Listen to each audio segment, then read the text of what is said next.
بالنسبة لموضوع غزة هو موضوع شائك وموضوع حيوي،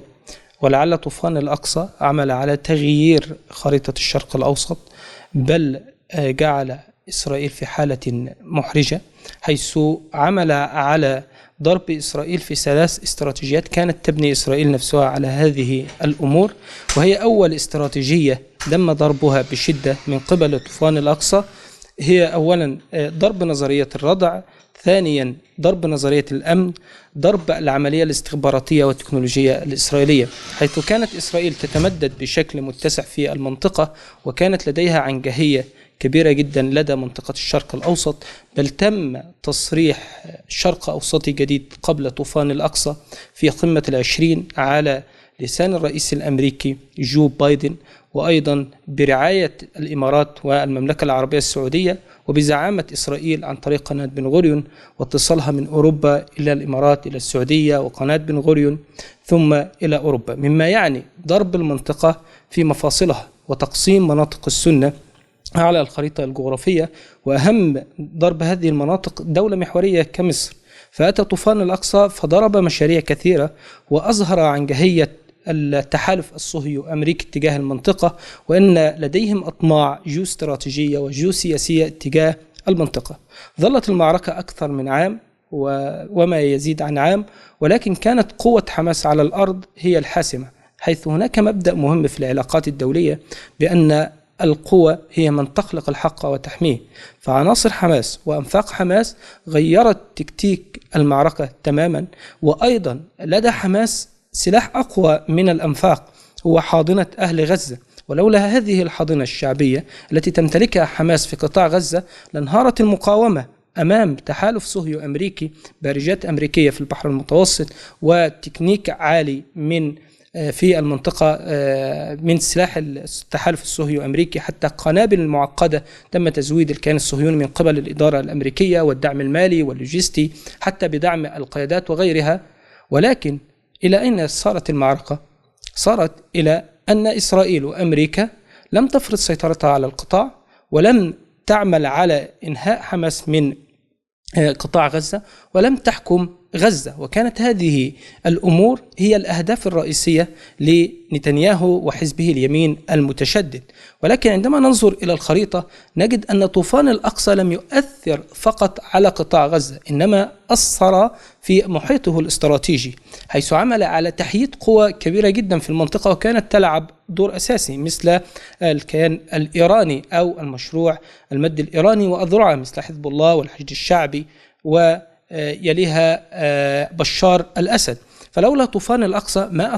ما تم التأثير على خريطة الشرق الأوسط وتغيير بعض الأمور، وأهمها الملف السوري الذي استفاد جدا من عملية الفراغ السياسي الذي تم بفضل طوفان الأقصى، وهي تحييد إيران وأذرعها في المنطقة كالانتهاء من قيادات حزب الله الصف الأول والثاني والثالث، مما عجل بخروجهم من سوريا، مما أيضا حيد إيران من المنطقة وتوغلها في المنطقة، وخصوصا أنها تم ضربها في داخلها، وأيضا ردت على الكيان الصهيوني ولكن ليست بالردة التي استقبلتها إيران، حيث إيران عملت على مدار 4 قرون بتجييش ما يسمى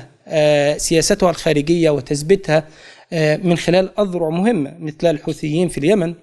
مثل الشيعة أو حزب الله في لبنان، الحشد الشعبي في العراق، وأيضا نظام بشار الأسد. وفجأة تم انهيار كل هذه الأذرع بفضل عمليات طوفان الأقصى، وبفضل أن إسرائيل عملت على تحييد هذه الأذرع حتى تتفرغ إلى ما تسمى أهم محور عندها هو محور المقاومة المتمثل في حماس، ولم تقدر، لأن حماس لديها تكتيك كبير جدا في المعركة، وأيضا حتى في تخطيط الاستراتيجي لعملية هيكل أو هرم القيادة أيضا معقد، وظهر ذلك. وأيضا تم إثبات عدة أمور أن حماس ربما تتحالف مع إيران استراتيجيا من أجل عملية سياسية، ولكن في الحقيقة حماس لديها رؤية وهدف استراتيجي واضح، وهو تحرير الأرض والسيطرة على قطاع غزة لهدف أبعد من ذلك وهو تحرير القدس. وللأسف الشديد لم يتم ذلك إلا بعملية دعم حماس من خلال مفهوم الأمة، أو من خلال مفهوم استراتيجي هو مفهوم الأمة، أو الدعم الجيوستراتيجي من دول الطواق مثل مصر، الأردن، تمام، سوريا، لبنان. هنا تقوى شوكة المقاومة. ولكن للأسف الشديد رأينا على أكثر من عام وحماس تواجه الموت بصمت هي وشعبها، والآن نرى مشروع تقسيم جديد وعملية قذرة جديدة. يقول ترامب بأن هناك بديل، وأطرحوا عدة بدائل، إما تهجير قطاع غزة إلى مصر، وهو ما يسميه عملية تغير ديموغرافي في قطاع غزة، وهو ما يريده الكيان. ولعل هذه الخطة تحدثنا عنها منذ بدء الحرب في عدة قنوات تلفزيونية، أن هذه الخطة ليست بجديدة. هذه الخطة طرحت عام 1971 وكانت السفارة البريطانية ترعى ذلك وشيمون بيريز، ولكن القادة البريطانية أنا ذكرت أن المنطقة العربية لا تستحمل مثل هذه الأمور، وخصوصا أن هناك تجيش ضد الكيان الصهيوني، فتم وقف هذا المشروع. ولكن كانت هناك كلمة مؤثرة لريئيل شارون في 2005 في خطة فك الاشتباك، عندما تم من معارضيه إدانته بالخروج من قطاع غزة والمستوطنات، قال كلمة مهمة: ربما نخرج من غزة الآن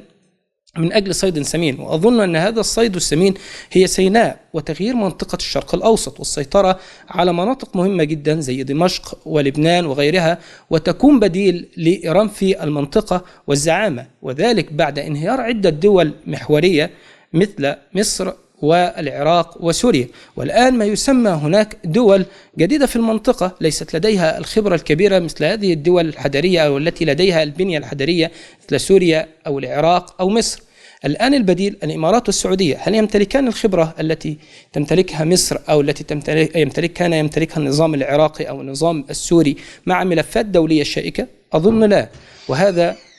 يسفر أن إسرائيل ستتمدد كثيرا جدا في المنطقة، ربما تريد الآن ما يسمى مفهوم الأمة لتحييدها من مشروعها الاستراتيجي والذي سيستمر، وخصوصا أنها بعد أن تمت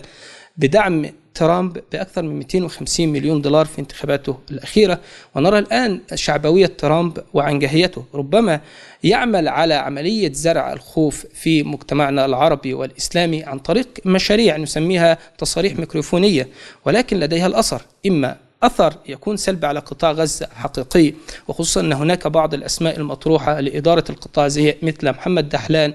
والملياردير منيب المصري،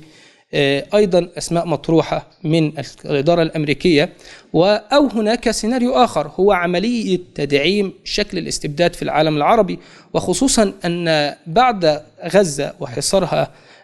الكبير جدا الذي استمر أكثر من عام، ورأينا النظم العربية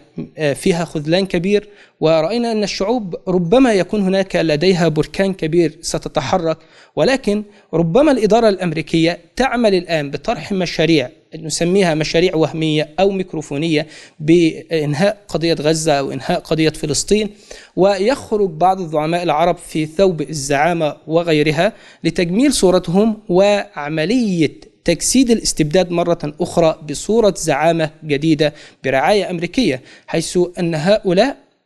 هم من ضمن المشروع الأمريكي في المنطقة أو مشروع الشرق الأوسطي الجديد، وهو بالفعل يتم الآن. ربما يتم تشكيل شرق أوسطي جديد نراه، ونرى الأوراق مخلوطة في الشرق الأوسط الجديد، سواء في سوريا، سواء الأزمة الاقتصادية المميتة في مصر، سواء الأردن وأزمتها أيضا، سواء لبنان وعملية حزب الله وتحويله إلى حزب سياسي ربما يتحول مرة أخرى إلى حالة عسكرية، اليمن والصراعات الموجودة، الزعامة الجديدة في العالم العربي ما بين الإمارات والسعودية، وربما تنتقل هذه الزعامة أيضا في ملف سوريا ما بين السعودية وما بين تركيا. وأنا ما أخاف منه في هذه المرحلة أن يتحول الصراع من سني شيعة أو ما بين إيران وتركيا وحاضنتها السنية إلى صراع سني، وأيضا